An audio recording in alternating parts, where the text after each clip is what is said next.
Okay, we're going to be using oil pastels today. There are soft pastels. I don't have any of those. And then there are oil pastels. There are several different ways you can do it. These are the four that I studied the most. This is where you color like a crayon and smear. This is doing like the little circles like Monet. Here's what they call scribbling. And then this is after we put oil on it. So let's try the first one. The rule is to try to use at least 3 colors in one square. That way you get an ombre effect, plus you get to see how the colors kind of intermix, because when you use them in something, you want to sort of intermix the colors. And you want to stay in the same group. I'm going to stay in the cool group and add a little yellow. Start with the darkest color and just color like a crayon. Okay? Try to fill in the white as much as you can, which means you're going to see a lot of pigment kind of come off. Then you want to do the next lightest color, which is a light green for me. So use whatever you have. Just use 3 colors. So you go up in the other color and kind of fill it in where you see some white. And then you start with the next color and you go up in the other color and see how they're going to blend together. And you can make sure you press hard to get the crayon on there. And if you're using cheap ones like me, you're going to be using a lot of them. Okay. And then just keep adding layers until they blend, which means a lot of pushing. You can take your finger. Some people say don't, some people say do. You can use your finger. I like to use my finger. It'll smear a little and kind of blend. That takes care of the white spaces. Okay, this is where, this takes a long time. This is where you make little circles. Start with the dark. Just make little circles. And it's okay that you don't fill it all in. You're going to have some white showing. This comes out really good on black construction paper if you have kids like bubbling their name, and it'll keep them busy for a long time. But they have to do little circles. Then you do the next color. Just little circles.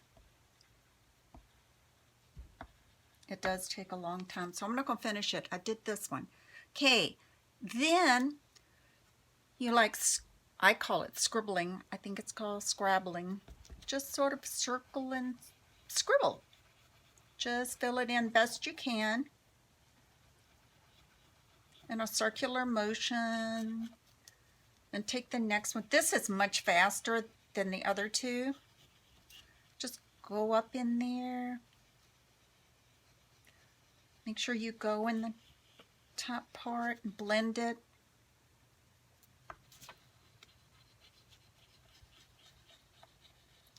If you don't use the right colors, sometimes you'll make mud, but this is a good way to play to see which colors go well together.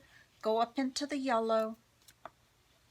Okay, then take your finger and just sort of blend it in.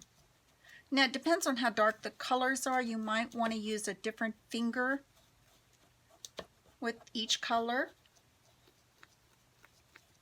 because I've actually gotten different colors on the crayons. And just work and work and work. It takes a good while to blend it in. And you can, if it's not blending good, just put another layer on it.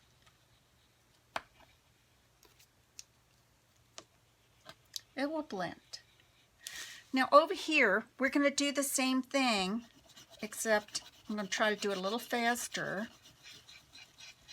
And I'm just going to use a couple colors because I want to show you different techniques you can make after you've blended it.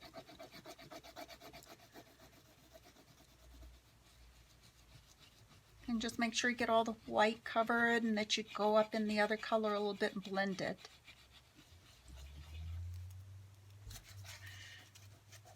Now, you want some kind of scraper. You can take a pencil, take the eraser out and sort of flatten the tip. That works really well.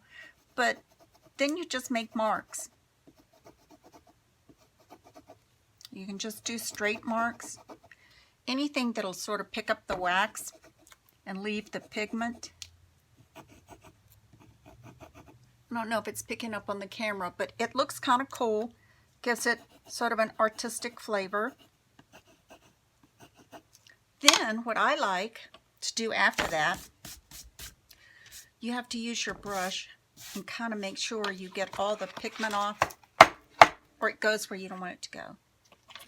Then take some vegetable oil, any kind of oil.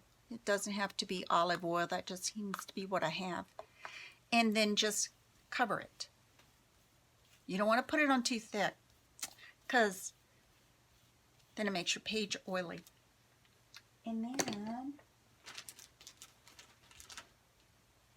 you take a baby wipe or a tissue or anything and start rubbing it.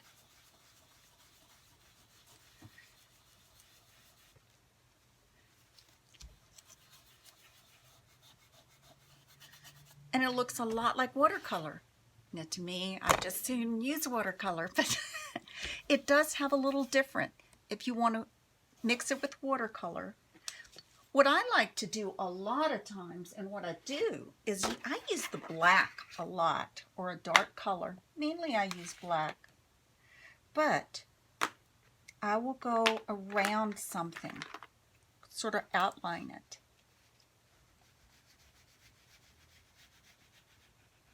And then stop and kind of smear it. Gives it a kind of a shadowy look.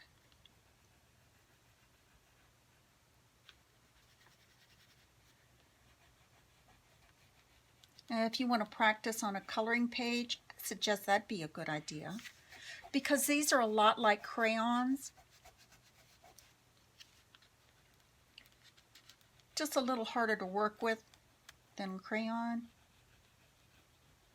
But it gives it a nice oily, creamy look as though you've used oil paints.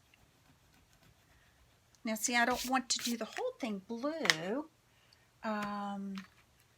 Let's use something that would complement it.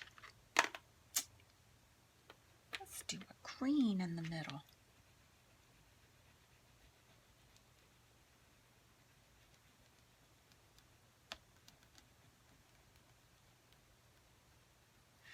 These are great for highlighting and shadowing. You just rub it as much as you want. And if you don't like what it's doing, just put another layer. Also, you can use white a lot to give it some highlight. And sort of blend that in on top of everything else. And that works. So they say they work better if you buy the real expensive ones, but I would play, these are not the student ones. They're a little grade above the student ones. They're just Michael's brand. But you can play with it, see if you like it. I do use them. Not all the time, but I do like to use them. And I would get something like, you can tell I've used these. I would get something that didn't have a lot in it, but gave you a chance to play with the different colors. Okay, I hope you enjoyed learning about oil pastels.